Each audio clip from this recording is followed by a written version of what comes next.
अस्सलाम वालेकुम दोस्तों। मिडिल ईस्ट एक बार फिर दुनिया के सबसे खतरनाक मोड़ पर खड़ा है। अमेरिका के राष्ट्रपति डोनाल्ड ट्रंप ने ईरान को 48 घंटे का अल्टीमेट दिया। अगर स्ट्रेट्स ऑफ हुर्मुज नहीं खोला गया तो ईरान के पावर प्लांट और एनर्जी सेंटर पर हमला किया जा सकता है।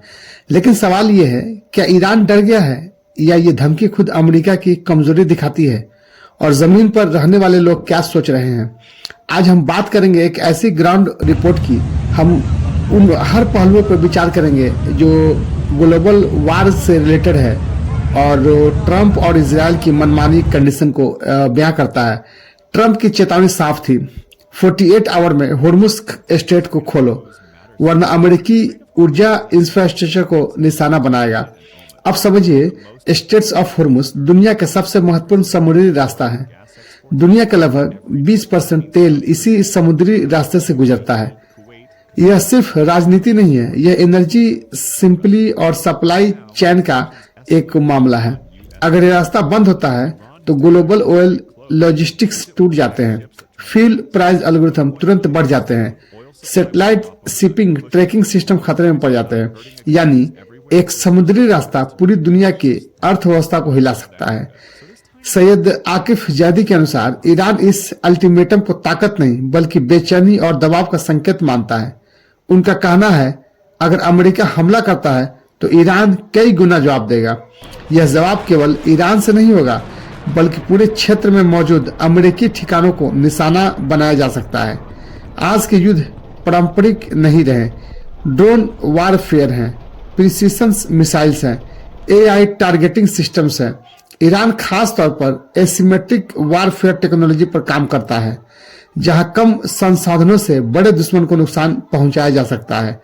जैदी का दावा है, अगर युद्ध बढ़ा तो अमेरिका को क्षेत्र से हटाने की जरूरत पड़ जाएगी।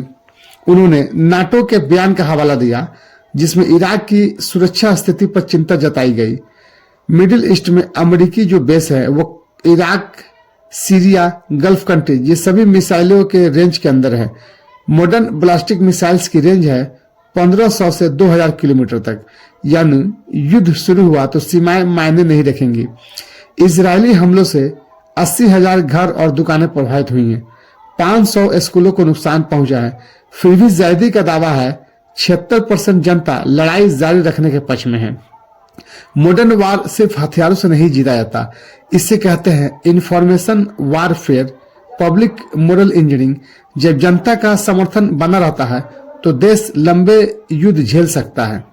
ईरान का कहना है, हुर्मुज दुश्मनों के लिए बंद है लेकिन दोस्तों के लिए खुला हुआ है। यह एक नई रणनीति है जिसे कहते हैं सिलेक्टिव मैरीटाइम कंट्रोल, यानी पूरी तरह ब्लॉक्ड नहीं बल्कि smart access control. Technology use है naval radar systems, satellite surveillance और एआई शिपिंग आइडेंटिफिकेशन। यह डिजिटल युग की समुद्री राजनीति है। अगर संघर्ष बढ़ता है तो तेल अनडाउटली महंगा हो जाएगा, महंगाई बढ़ेगी, शेयर बाजार गिर सकते हैं, एशिया और यूरोप प्रभावित होंगे। भारत जैसे देशों पर सीधा असर पड़ेगा क्योंकि भारत अपने तेल जरूरतों का बड़ा हिस्सा आयात करता है। तो सवाल अब ये नहीं है कि ईरान और इजराइल में तनाव है या नहीं, सवाल यह है क्या दुनिया एक नए बड़े युद्ध की ओर बढ़ रही है।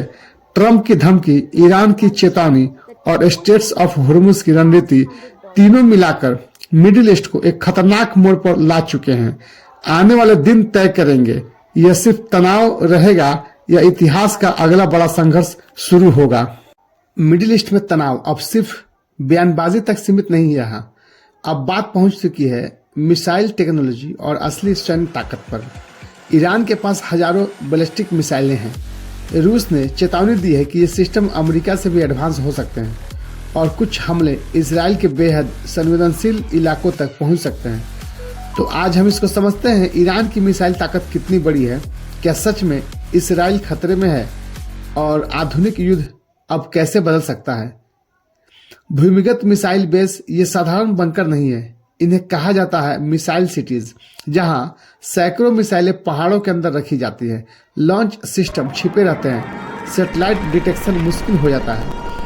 इन बेस में इस्तेमाल होता है reinforced concrete, shock absorption, thermal masking technology और डीप टनल इंजीनियरिंग, यानी दुश्मन पहले ढूंढेगा फिर हमला करेगा और तब तक मिसाइल लॉन्च हो चुकी होगी। रिपोर्ट्स में रूसी रक्षा मंत्री के बयान का जिक्र किया जाता है कि ईरान के कुछ मिसाइल सिस्टम अमेरिका के सिस्टम से भी ज़्यादा प्रभावी हो सकते हैं। अब इसका मतलब क्या है? यह सीधे सीधे मिसाइल फिलॉसफी का अंतर है।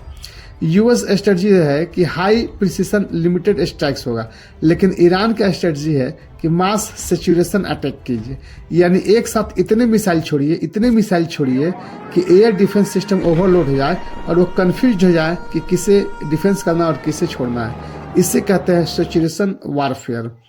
अल जजीरा और CNN की फुटेज में इसराइल में डायरेक्ट इम्पैक्ट साइट दिखाई गई है। डैमना न्यूक्लियर फैसिलिटी के पास नुकसान की जांच की खबर आई है। डैमना क्यों महत्वपूर्ण है? यह इसराइल के न्यूक्लियर रिसर्च से बड़ा इलाका माना जाता है। मॉडर्न मिसाइल में होते हैं GPS guidance, inertia navigation system, terminal manoeuvring, जिससे वे एयर डिफेंस को डोज कर सकते हैं। अब हम बात करते हैं ईरानियन मिसाइल्स के जो टाइप्स हैं वो किस प्रकार के हैं। तो एक नंबर है सेजिल मिसाइल, जिसका रेंज लगभग 2000 किलोमीटर तक है। सॉलिड फ्यूल मिसाइल है, फास्टर लॉन्च कैपेबिलिटी है और सॉलिड फ्यूल का फायदा है तुरंत लॉन्च होगा और प्रिपरेशन टाइम भी कम लगेगा। सेकंड जो उसका मिसाइल है खैबर शेकन मिसाइल, नई पीढ़ी की मिसाइल है। फीचर्स हाई मैन्यूवरिंग है, प्रिसिशन ट्रेजिंग है और रडार इवेशन डिजाइन है।